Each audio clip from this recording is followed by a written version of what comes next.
Përshëndetje dhe mirë se u gjejmë shikues të nderuar me emisionin e radhës, cilin kësaj radhe doja kushtojmë problemeve më të shpeshta ose thënë më shkurt helmimeve nga produktet e ndryshme ushqimore, nga pesticidet, nga konsumimi tepërt i alkoholit e kështu me radhë, por për të mësuar më detajisht se si mund t'i parandalojmë këto helmime, sidomos ato masive të cilat mund ndodhin, domethënë gjatë stinës së verës, ne erdhëm në klinikën e toksikologjisë për të takuar me doktor Isa Muça, me cilin të zhvillojmë një intervistë ose një bisedë me informacionet më të reja sa i përket gjendjes momentale këtu në këtë klinikë, e më pas edhe për trajtimin e pacientëve dhe gjithsesi edhe për atë se si ti parandalojmë helmimet ose thënë më sakt, çfarë të bëjmë gjatë helmimeve ose nëse eventualisht mund të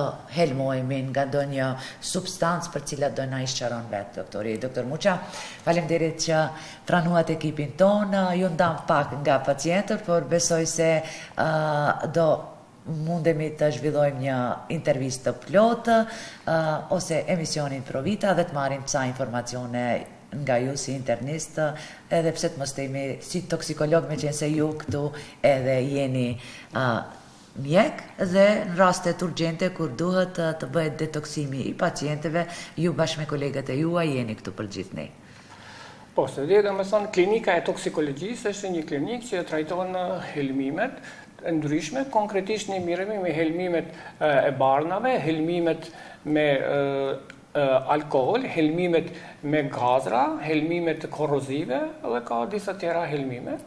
Më së shumti, domethënë në klinikën tonë, kohëve të fundit paraqiten helmimet me alkohol dhe ato gjatë fundjavës, konkretisht në orët e mbrëmjes. Kemi helmime, domethënë, të mosha shumë mjetu, e re, të themi, nga mosha 15 vjeçare i trajtojnë pacientët deri, domethënë, prej moshës 15 vjeçare të lartë. Helmimet me alkohol kanë disa simptome, kur vinë pacientët, vinë domethënë me marramendje, me të vjellura, të dhimbje të barkut, disa edhe vinë me mendime të shpejtë në gjendje komatoze. Bëhet detoksifikimi sipas protokollit, domethënë. Njëkohësisht gjatë fundjavës në vikend, domethënë në orët vona, kemi edhe helmime të cilët vinë me substanca psihoaktive.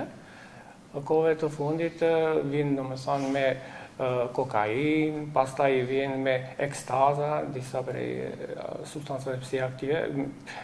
Kemi edhe domethënë pacientë që vinë me terapi të rëndom që marrin dozën më shumë se sa duhet, për shembull kemi metadonin, kemi buprenorfinin, që janë edhe në program disa pacientë, dhe ato trajtohen normal sipas protokollit, mirë po kemi edhe pacientë të cilët i shtrim në spital dhe rinë disa ditë derisa të bëhen domethënë trajtimi si duhet dhe të bëhen analizat toksikologjike. Kur vjen domethënë pacient me helmim të alkoholit, ne bëjmë analizat laboratorike, konkretisht bëjmë në klinikën tonë, bëjmë domethënë sasinë e caktojmë të alkoholit në gjak. Mirë po të helmimet të cilët janë me barna, apo helmimet të cilët janë me substanca psihoaktive, ne më së shumti bëjmë analizat e urinës dhe bëjmë caktimin apo dozën dozën e caktuar sa ka konsumuar domethënë prej substancave psihoaktive, konkretisht apo të barnave të cilët bën helmimet. Doktor, çka me ato raste kur për shembull tani gjatë stinës së verës mund ndodhë ndonjë helmim masiv nga konsumimi i ushqimit të prishur, sepse tani është stina e verës apo jo, përveç se ndoshta rritet numri i personave që helmohen nga arsye të ndryshme dhe mund përfundojnë jo vetëm në klinikat infektive, po ja që përfundojnë edhe në klinikën e juaj.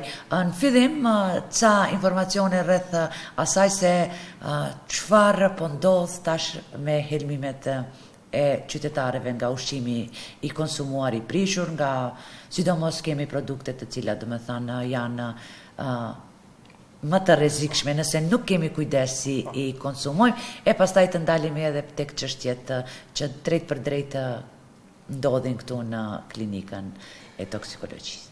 Po, do me thonë përveç rasteve helmimeve që i ceka më herët, në klinikën tonë kemi edhe asi rastet të cilët të vinë me helmime alimentare, intoksikacione alimentare, do me thonë helmime me ushqim të kontaminuar dhe ujë të kontaminuar. Këto vinë si zakonisht, këtë pjesë e trajtojnë më shumë klinika e infektologjisë, mirë po ka raste që edhe ne i trajtojmë në rast nevoje kur në herë bën një helmim masiv. Ne jemi gjithsesi jeni këtu po se për të ndihmuar, çdo herë pacienti ka të drejtë dhe ka përparësi. Tash stina e verës duhet të kemi pak kujdes. Në çka?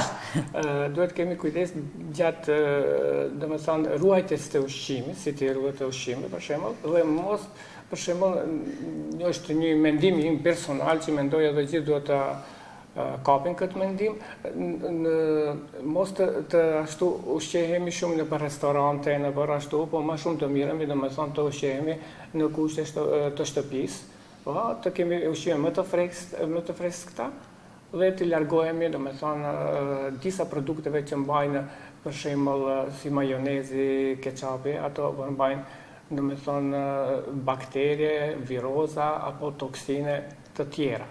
Konkretisht helmimet alimentare, më së shumti janë si rezultat i disa virozave, baktereve dhe toksineve të tjera, paraziteve si i ceka më herët, këtu bëjnë pjesë Escherichia coli, Staphylococcus aureus, njëkohësisht edhe aty kemi shumë helmime për këtyre dy toksineve të randa, dhe duhet të jemi pak më vigjilent rreth përgatitjes së ushqimit, normal, dhe produktet e mishit, të qumshtit gjithsesi janë produkte cilat mund shumë lehtë të shkaktojnë do të thotë helmime të qytetarëve, eventualisht edhe nëse nuk i mbajnë mirë. Tani cilat do kishin qenë këshillat e juaja, ajo ju thatë në një mënyrë, po çka do me thënë rreth çështjeve që shkojnë dhe kanë të bëjnë me vizitat tona në vende turistike, në pushime, tash jemi në stinën kur pushimet verore, do me thënë na vinë, kush më herët, kush më vonë, gjithë ikim dikundi, dhe ja, nuk mund të ikim edhe ushqimit të shpejt të përgatitur jashtë. Cilat kishin me qenë ato këshillat e juaja në këtë aspekt, edhe sidomos çfarë mendoni se ne duhet marrim me vete ose ti të veprojmë në rast të helmimeve, sepse mund të mendojmë se kemi thjesht një virus apo jo, se tani edhe rotavirusi mund të përçohet apo jo, jemi në një stinë, pastaj bakterie të ndryshme, dhe si mund ta dimë se jemi të helmuar, simptoma ndonjë që do i kishit da theksuar për ta. Po, gjatë çdo helmimi, do me thonë, alimentar, zakonisht, do me thonë, ka të vjellura, nauzë, apo dhimbta të barkut, shkojnë me dhimbta të barkut, mirë po, te disa helmime më të ashtu, do me thonë, invazive, shkojnë edhe me temperaturë, do me thonë, temperatura të larta. Ashtu që, gjatë, do me thonë, stinës së verës, si që cekët edhe ju, do me thonë, përgatitemi për pushim, mendimi im duhet personal dhe si mjek, apel deri të gjithë, do me thonë, të marrin, do me thonë, barra, para se të fillojnë pushimin, të kenë për shembull antipiretik, të kenë elektrolit me vete, ORS halogin. Pastaj të përgatiten me vitamina, gjithsesi, të marrin, dhe më shumë konsumim të lançave. Përgatiten me landa. Kthehemi tek klinika e toksikologjisë, doktor. Përmendet se cilat raste i trajtoni. Për momentin duket nuk patëm shumë pacient apo jo të hospitalizuar, por gjithsesi ju jeni 24/7 këtu, gjatë fundjavëve siç theksuat jeni, do të thënë, më të ngarkuar dhe në orët e mbrëmjes. Por shkojmë tek helmimet për cilat ju mendoni se duhet ndajmë dhe të theksojmë si problematike madhe, sidomos kur kemi të bëjmë me më të miturit, i shpjeguat sa gjëra, por ne kemi edhe helmime nga konsumimi i ilaçeve në mënyrë ndoshta të pa kontrolluar, kemi këtu më të moshuar të cilat gjithashtu do me thënë nuk mund ndoshta t'i koordinojnë konsumimet e ilaçeve dhe ja që mund cjedhin edhe një sër të lashës. Pasi mund të paraqiten edhe alergji të ndryshme nga konsumimi i ilaçeve kështu me radhë. Që pastaj të ndalemi tek do tema tjera që mund të themi se i tangojnë pak më të rinjt. Po, kështu do me thënë helmimet në toksikologji kemi disa lloje, sikur që kemi edhe më herët. Kemi helmimet e të rritë, mirë po kemi edhe helmimet e pleqit. Helmim toksikologjik llogaritet, do të thonë kur bëhet fjalë për helmime me barna. Nëse konsumoj më shumë se 5 tableta, konsiderohet si helmim me barna. Pa disa pacientë, do të thonë ato të moshës pak më të vjetër, mbi moshën 60 vjeçare, ka edhe sëmundje neurologjike si me dement, për shembull, në vend të marrin terapinë rëndom, ato marrin prej të njëjtës terapi disa herë edhe më shumë se sa duhet, domethënë barna, edhe bëjnë helmime toksikologjike. Kemi edhe asnjë raste, domethënë që duhet në ndonjë vëzhgues të pacientit bëj ndarjen e terapisë ashtu siç duhet. Se pacientët, domethënë me demencion, çfarë janë, ato marrin terapi më shumë se sa duhet edhe bëjnë helmim. Si mund ta dim se një fëmijë që është në vend e moshës është helmuar mund nga konsumimi i tepërt të ilaçeve? Cilat janë ato shenjat e para që duhet na alarmuar se bëhet fjalë për shembull për një rast të tillë dhe se duhet urgjencë mjekësore? Domethënë në kësi raste pacientët cilën me ndihmë të shpejtë dhe simptomat janë të ndryshme varet prej llojit të barnave të cilët të mirën. Kemi më shumë janë me benzodiazepin, me diazepam, Helex për shembull. Ato janë helmime me benzodiazepinët, të cilët japin një pasqyrë klinike, pacienti është i lodhur, është me shtypje të ulët dhe ndonjëherë mbaron si lloj kome apo gjendje soporoze ne që i themi. Në atë rast ne marrim analiza toksikologjike, konkretisht marrim urinën si parametër dhe bëjmë analizën përgjysore në klinikën tonë. Punohet ajo analizë dhe shohim sasi koncentrimin e barnës domethënë sa është në urinë. Edhe sipas asaj ka për shembull te benzodiazepinët duhet të jetë prej 0 deri në 200 nanogram, nëse është 300, 400, 500 të njëjtin të jetë edhe 1000, pacienti hospitalizohet në klinikën tonë dhe trajtohet sipas protokollit. Mirë po, kemi edhe raste tjera, të cilët vinë për shembull raste korrozive, bëjnë gabim, për shembull bëjnë në vend të pinë ujë, merr pinë për shembull acid hlorik apo Kimikale mund t'i quajmë? Po, kimikale, po, ashtu. Ose detergjente ndryshme pastrimit, cilat domethënë janë helmuese, po i përmendur emrat thjesht, po.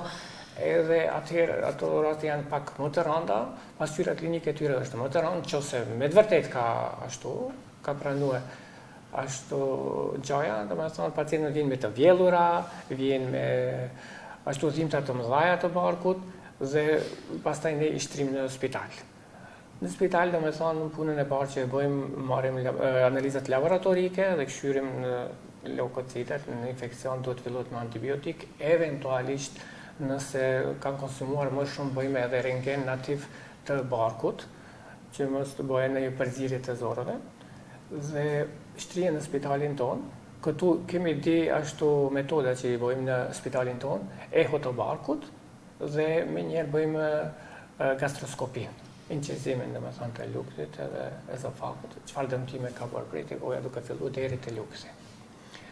Zakonisht dëmtimet më merr mendja që janë shumë më të rënda. Shumë të rënda. Më vështirë trajtohen, sa kohë shkon trajtimi i tyre.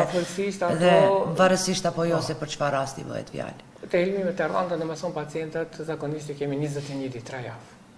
Po.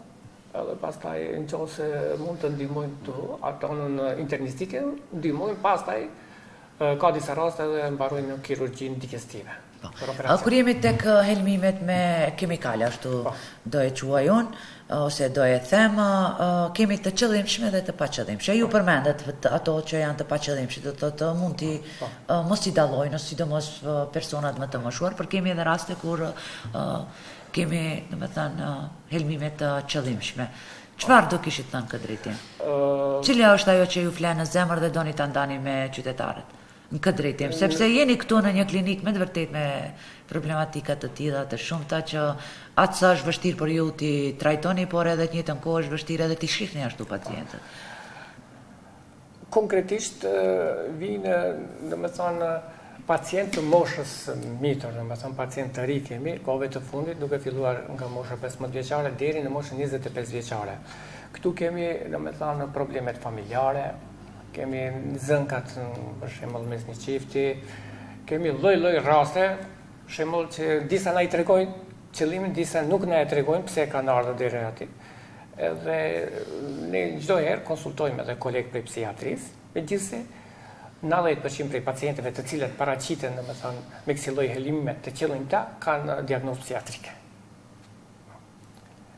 Pas mbarimit të trajtimit në klinikën tonë, ato mbarojnë në klinikën e psikiatrisë.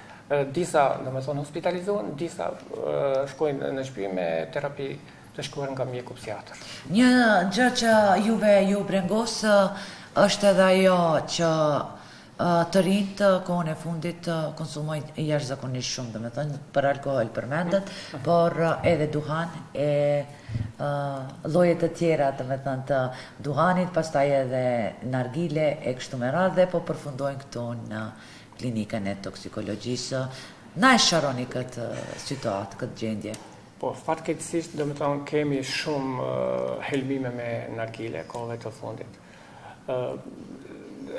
Prapë është këtu, prapë them, mosha e re këtu, gjithë prej moshës 15 vjeçare e të lartë, domethënë, paraqiten pacientë në orë të vona, domethënë, edhe helmimet e rastet me nargile janë pak diskutabile dhe janë pak raste të rënda. Unë kisha qenë raste të rënda pse pacientë të ri janë, pacientë me marramendje vinë, pacientë me të vjellura, ndonjëherë vinë edhe me pacientë me halucinacione, duke mbaruar disa edhe në kohë.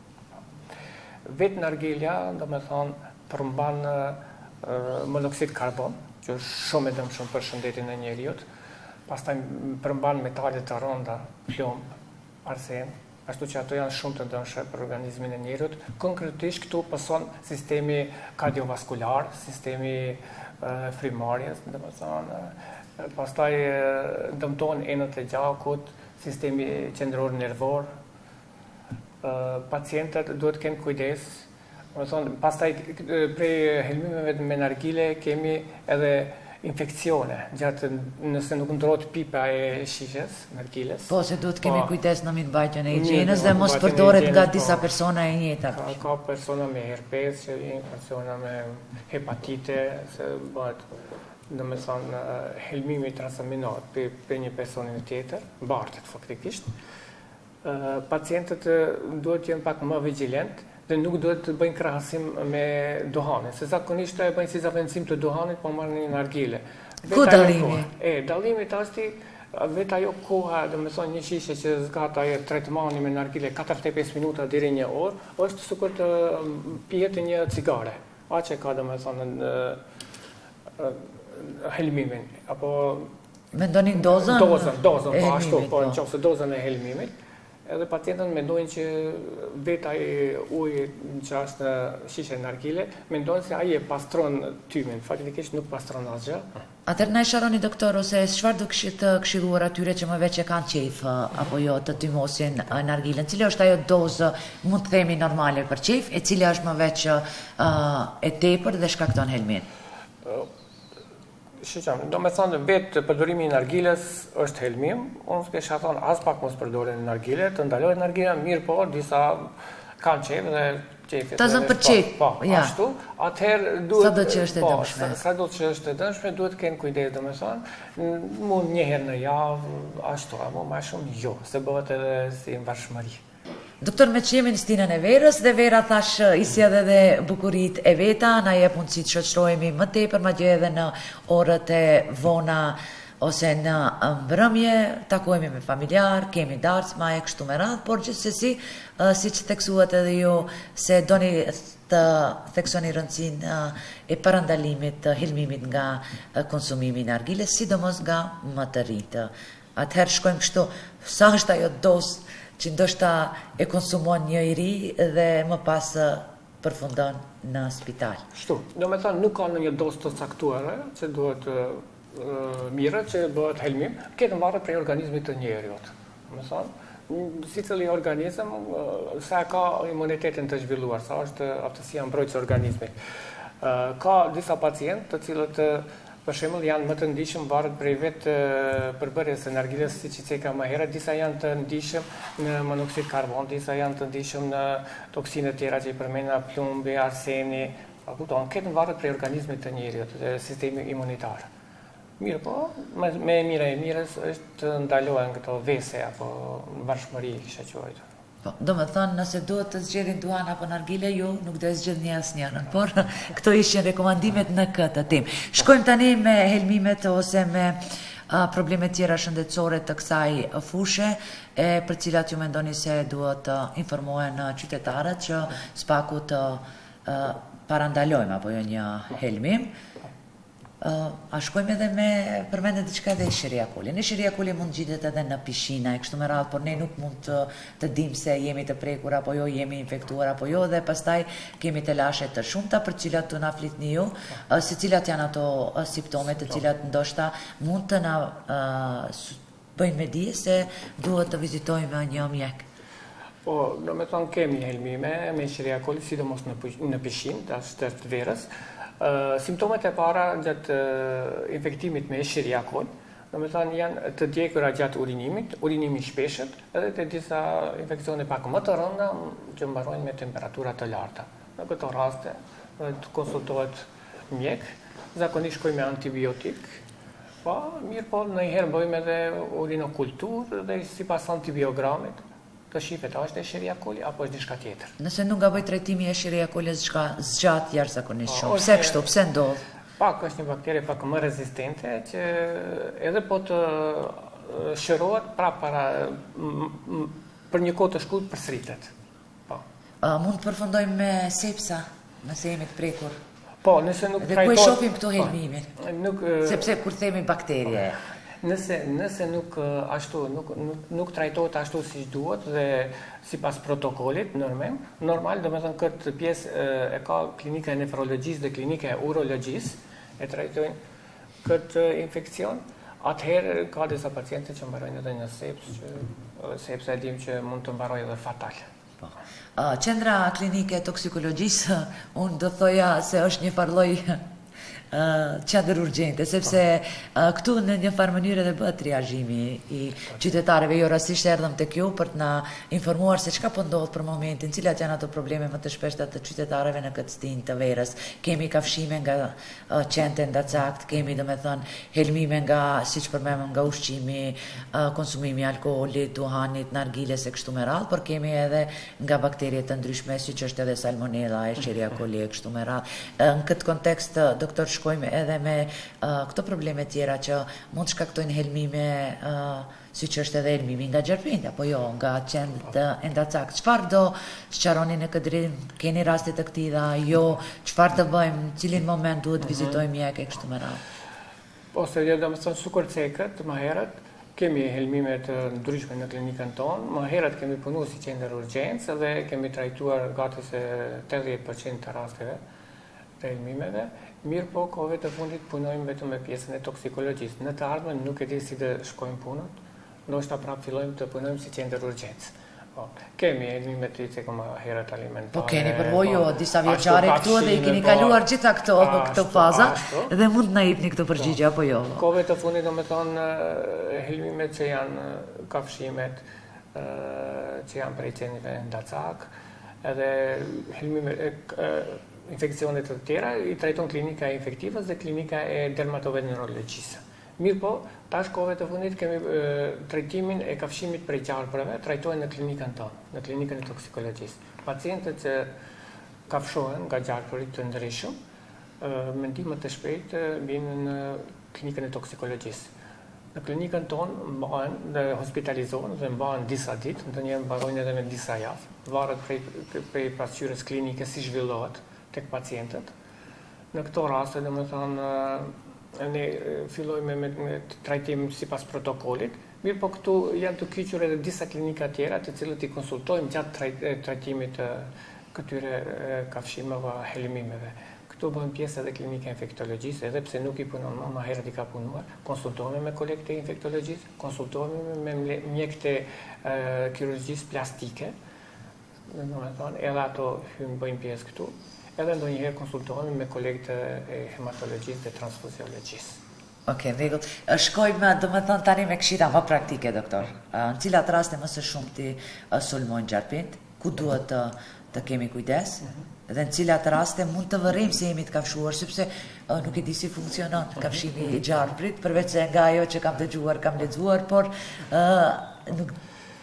Zakonisht, domethënë kafshimi I gjarprit fillon në stinën e pranverës, dhe domethënë stina e verës është kafshimi shumë domethënë më I theksuar dhe kemi pacientë shumë domethënë dhe nga vende të ndryshme të A e din pacientët që janë të kafshuar nga gjarpri apo ik gjarpri me njerë? Si shkon kjo? Na e sqaroni lutem. Pacientët pikë së pari kur vinë në klinikën tonë janë pak të shqetësuar apo të traumatizuar pasi që shohin kanë parë gjarprin, mirë po gjarpri lë shenja, si dy ashtu kafshime pika në vendin të cilët është kafshuar dhe pastaj fillon të bëhet një ndryshim në lëkurë dhe kanë dhimbta pacientat, dhimbë me dhimbta të ashtu, edhe fillon pastaj zhvillohet pasqyrja klinike. Rregull, derisa të vim te kjo çfarë duhet bëjmë? Derisa të vim te kjo, domethënë duhet ambulancën e parë të cilën e kemi të shkon të konsulton mjek, apo në rast se kemi thashë edhe prej qyteteve të tjera që vinë në klinikën tonë të shërohen, atëherë bëhet domethënë intervenimi I parë apo të themi trajtimi I parë I pacientit prej vetë ambulancave apo prej spitaleve të cilët ku gjenden në vend. Eventualisht jemi diku në fush, në pushime, në male, në vendet freskuara ku nuk kemi domethënë qasje aq lehtë në ordinanca ose për të thirrë ndihmën e shpejtë. Si të veprojmë në atë rast? Domethënë te kafshimet me gjarpër zakonisht pacientët tregova janë me simptome, kanë dhimbta vend në kafshimin e pjesës aty ku kafshohet. Në kësi raste kur nuk kemi spitale afër apo nuk kemi ndonjë ambulancë apo ndonjë qendër domethënë të mjekësore, atëherë mirë është vendi ku aty kafshohet të shtypet, mos transminohet apo mos shpërndahet helmi në gjak, po, edhe sa më shpejt të konsultohet ndihma e shpejtë. Se, për shembull, te ne kur bëjmë trajtimin e gjarpërive apo helmimit me gjarpëri, jepet antidot. Ashtu që patjetër duhet antidot që mos shkojë pastaj të vështirësohet helmimi dhe në disa raste mund të ndodhë edhe të mbarojë fatal. Sa kohë duhet që të reagon antidota ose sa kohë eventualisht mund të qëndron një person I prekur edhe I kafshuar nga gjarpri në vetdije? Dëgjom, ka disa raste të cilat nuk janë edhe kafshime, janë vetëm të gërvishura. Kemi edhe çështje raste, domethënë që vinë nuk ka kafshuar gjarprin, mirë po nuk është vetëm thjesht një gërvishje, pacienti është I traumatizuar, I shqetësuar, edhe po nëse nuk ka dhimbtë kam, edhe do të kemi parasysh. Po, mirë po zakonisht 2-3 orë duhet sa më shpejt të paraqitet në spital, që të fillohet me terapinë sipas protokollit. E përfunduam rreth kafshimit nga gjarpinja që të shkojmë tek bletat, kush është alergjik, është problem në vete, çfarë të bëjmë në këtë drejtim. Kemi edhe kafshimet e insekteve të ndryshme. Ricnat janë nga problemet më serioze për cilat ndoshta ne as që e dim ose nuk na shkon mendja, por nëse një person kafshohet nga ricna dhe ngelen ricna disa ditë aty, shkakton edhe helmimin e gjakut. Çfarë bëjmë këto raste, si e komentoni ju si toksikolog? Këto raste ne nuk I trajtojmë. Në rregull, megjithatë jeni mjek, s'paku këshill nga ju, sepse këto mbarojnë në infektive, klinikën e infektologjisë dhe klinikën e dermatovenerologjisë. Mirë po për të hekur vetëm, mirë po këtu bën pjesë edhe klinika e kirurgjisë. Bëhet intervenimi, heket domethënë ajo pjesa të cilët ka kafshuar riclla dhe pastaj trajtohen ose në infektive ose në dermatovenerologji. Rregull, sa atyre I takon, po ju jeni mjek dhe mund të na jepni sqarime për shembull eventualisht nëse vërejmë se jemi të kafshuar nga një ricën dhe ende kemi në kokë ricën, cilat janë ato problemet që mund t'i shkaktojnë? Po në vetë vendin e kafshimit, domethënë ka ndryshim të lëkurës dhe për shembull unë e lidhi edhe me këtë pjesën e kafshimit të bletëve, kafshimin e mushkonjave për shembull. Ne me njëherë veprojmë me antihistaminik. Mirë është për shembull pacientët nëse ashtu e din që janë alergji, se disa mbarojnë edhe me ashtu me simptome pak më të rënda, me vështirësi frimarje, me deri në kolaps. Po, atëherë duhet të veprohet me kortikosteroid dhe antihistaminik, po, ambulancën e parë apo vendin e parë të mjekësisë, ku mund të dikon të intervenohet që mos të vjerë deri te komplikimi i gjendjes shëndetësore të pacientët. Doktor, kategoritë e pacientëve ndahen sipas grup moshës, sipas gjinisë, sipas grup moshës. Cilat janë ato këshilla ju që do i kishit ndarë me shikuesit e emisionit Provita në kontekst të detektimit të hershëm të helmimeve nga më të ndryshmet apo jo, se mund ju theksuat më herët se mund të helmohemi nga shumë produkte ushqimore, nga shumë produkte, materie tjera e kështu me radhë, të cila ndoshta edhe mund edhe nga ajri ndotur apo jo të kemi helmim. Çfarë është kjo? Do të thënë që mendoni se duhet theksohet. Po, këtu duhet të kemë, do të thonë parasysh mosha e mjetur, sigurisht e më herët, se zakonisht fëmijët e kanë fjalën. Prej moshës deri në moshën prej 1 deri në moshën 14 vjeçare janë me imunitet më të dobët dhe pleqët, domethënë pacientët më të moshuar dhe me terapi kronike. Duhet të jenë më të kujdesshëm gjatë helmimeve, se këtu për shembull zhvillohet helmimi më shpejt. Vetë ajo pjesa e helmimit zhvillohet më shpejt. Dhe ne ju tregom edhe ceku më herë se trajtojmë moshën prej moshës 15 vjeçare e të lartë. Pacientët më të komplikuar dhe më të rëndë që kemi janë moshës më të vjetër, prej moshës 60 vjeçare të lartë, dhe pacientët normal që përdorin terapi kronike me sëmundje të rënda kronike. A mund të dhe njëti 5 person të helmohet më shpesh dhe të vjen këtu në trajtim, apo ato janë personat të cilat zakonisht janë, do me thënë, persona që trajtohen në qendra të ndryshme për detoksim? Kemi asë raste edhe shumë për ty në kemi që kemi njëtin person për një vit të disa herët në klinikën tonë të viziton me helmime të ndryshme, mirë po ideja e njëjtë. Ne i themi tentamen suicid, vetë vrasje do në të bënë. Do me thonë përmes balnave, përmes do me thonë toksineve të ndryshme, që i cekëm edhe më herët, dhe ato persona më shumë trajtojnë në klinikën e psiatrisë. Por kur vjen ndihma e shpejtë, do të thotë, kur ka nevojë për ndihmën e shpejtë dhe ndihmë mjekësore urgjente detoksim, vjen tek ju më mërmenja. Zakonisht e ne mbarojmë, se herë me ndihmën e shpejtë, ne bëjmë trajtimin tonë, sipas varet helmimi çfarë është helmuar pacienti, edhe pastaj kur mbaron trajtimi prej tene, vazhdojnë në klinikën e psiatrisë. Disa, ju tregova edhe më herët, hospitalizohen dhe trajtohen atje si duhet, mirë po disa shkojnë edhe me barna të shkruajtur nga mjeku psiatrik. A keni raste kur në klinikën e juaj përfundojnë qytetarë të cilët thjesht kanë shkuar të kalojnë një ditë me shoqëri, me familjar, edhe ja janë helmuar qoftë nga tymi që është përgatit në zgarë, apo në një zjarë afër e kështu me radhë. Çfarë me këto raste? Çfarë është ajo, doktor, që e mendoni se duhet ndarë me shikuesit tanë gjithmonë në parandalim? Se tani vinë edhe zjarret, apo jo, ne mund të kemi edhe zjarre të shkaktuara nga temperaturat e larta, dhe cilat, do me thënë, mund të jenë shumë afër vendbanimeve ku jeton, apo ku kemi dalë, do me thënë, në thjesht në piknik, në pushime, kështu me radhë. Por gjatë stinës së verës kemi si lloj helmime masive, e themi, për shembull, kur kemi zjarre, pacientët të cilët vinë në klinikën tonë të na vizitojnë, janë pacientë thjesht i thamë njerëz human, njerëz që me të vërtetë dojnë të ndihmojnë, dhe ato mendojnë të fiken zjarrin, mirë po vetat, do me thënë, që mundohen të ndihmojnë, nuk e bëjnë ashtu siç duhet. Të paktën një maskë duhet të vendohet, nëse bëjmë fikjen e zjarrit apo duhet të ndihmojmë në zjarret të cilët ndodhin ndonjëherë, dhe mos të bëjmë dëmtimin e sistemit, domethënë, të frimarjes. Konkretisht tu dëmtohen mushkrit. Pacientët vinë me kolditje, vinë me vështirësi në frimarje, vinë me domethënë tahikardi apo me të rrahura të zemrës të shpejtë. Dhe në ato raste, domethënë, punën e parë që bëjmë ne, pacientët i vendojmë në oksigjen, po pak të kthjellohen, dhe bëjmë, domethënë, analizat laboratorike dhe analizat e rentgenit të mushkrive. Disa pacienti i hospitalizojnë në klinikën tonë, a disa i lëshojmë në trajtim në shtëpi me barnët të cilët ja preferojmë prej klinikës tonë.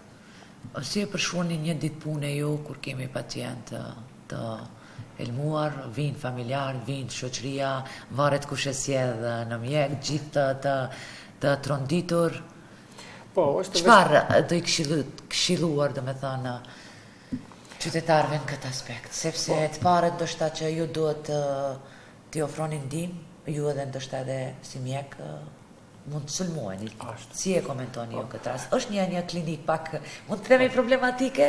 Mirë që ju kemi, po edhe njerë është rrët për juve si mjek. Është një klinik pak problematike, se në klinikën tonë, domethënë kemi raste të ndryshme, raste të cilët kemi, thashë edhe më pari ceka, të cilët kanë pasur në konflikt familjar, apo kanë pasur në një zëng familjare, dhe pastaj kur vinë në klinikën tonë pacientit të cilën duhet një të trajtojmë, ne duhet të koncentrohemi në pacientin, të ndihmojmë, mirë po kemi edhe dhe njerë shtypje edhe për i familjarëve, të cilët nuk na lajnë të punojmë ne ashtu me pacientin, dhe njerë kemi pas raste kanë hyrë në ambulant, dhe me thonë aty duke kontrolluar pacientin, ato kanë bërë shtypje, ma shpejt ndihmoj, ne të vërtet ndihmojmë çka mundemi nga ana jonë, maksimal do me thonë me stafin, bashkë me motrën dhe pjesën tjetër të stafit të mjekësisë, të cilët e kemi. Edhe në herë ajo është në dëm të pacientit, se ne nuk mund të punojmë ashtu si duhet kur dikush të rinë mbi kokë. Kemi raste, domethënë që ka pasur tentim të na sulmojnë.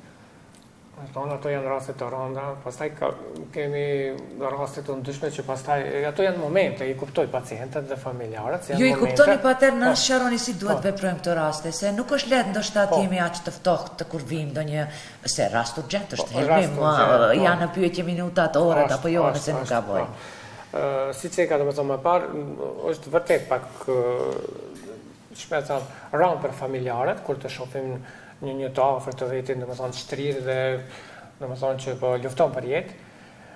Në ato raste ju kisha domethënë këshillu ato familjarët të cilët të bijnë pacientin të rinë të qetë dhe të mos të pengojnë mjekët, domethënë mos bëjnë shtypje të mjekët, se mjekët e bëjnë punën domethënë maksimale sa ka mundësi. Konkretisht flas për klinikën tonë toksikologjisë. Po, këtu jemi për momentin, po. Gjithë mjekët janë shumë, domethënë, profesional dhe mjekë të cilët e japin maksimum për pacientët. Pastaj, domethënë, çdo sen në hap me kohën fillon të qetësohet pacienti dhe mund të vinë rezultatet e para dhe mund lirisht të komunikojë nëse është në gjendje komunikimi me pacienti me familjarët. Ne nuk kemi asnjë lloj ndalesa që mos të hyjnë familjarët e pacientit ta vizitojë apo diçka tjetër. Ne në atë rast janë pak më tolerant për shkak të pacientit të ndjehet pak edhe më i çlitë, edhe familjarët pak të qetësohen. Detoksimi është një metodë jashtëzakonisht e rëndë edhe për ju edhe për pacientin, po mirë që kemi metoda të këtij apo jo.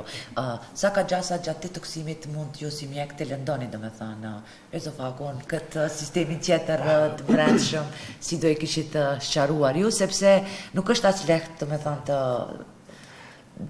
bëhet detoksimi një pacienti, qoftë i helmuar nga ushqimet nga produktet ushqimore, qoftë nga helmet e ndryshme kimikale të kësaj.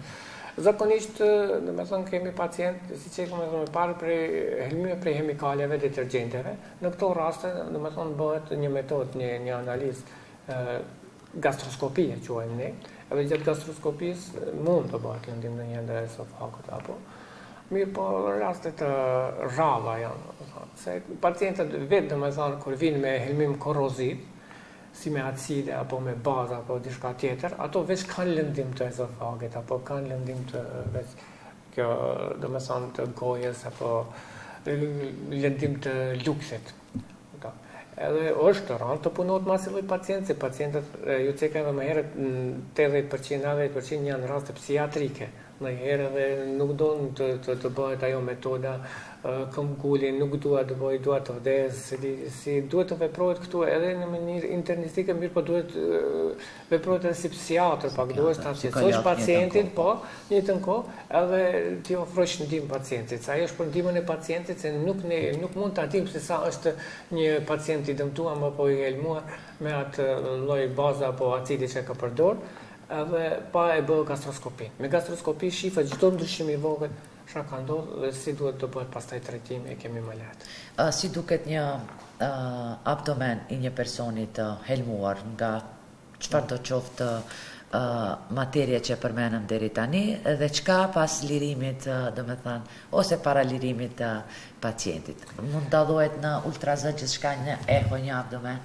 Pacientët të cilët vinë me helmime, domethënë ndash alimentare apo të thënë në helmime toksikologjike, zakonisht vinë me një dhimbje epigastrike të barkut.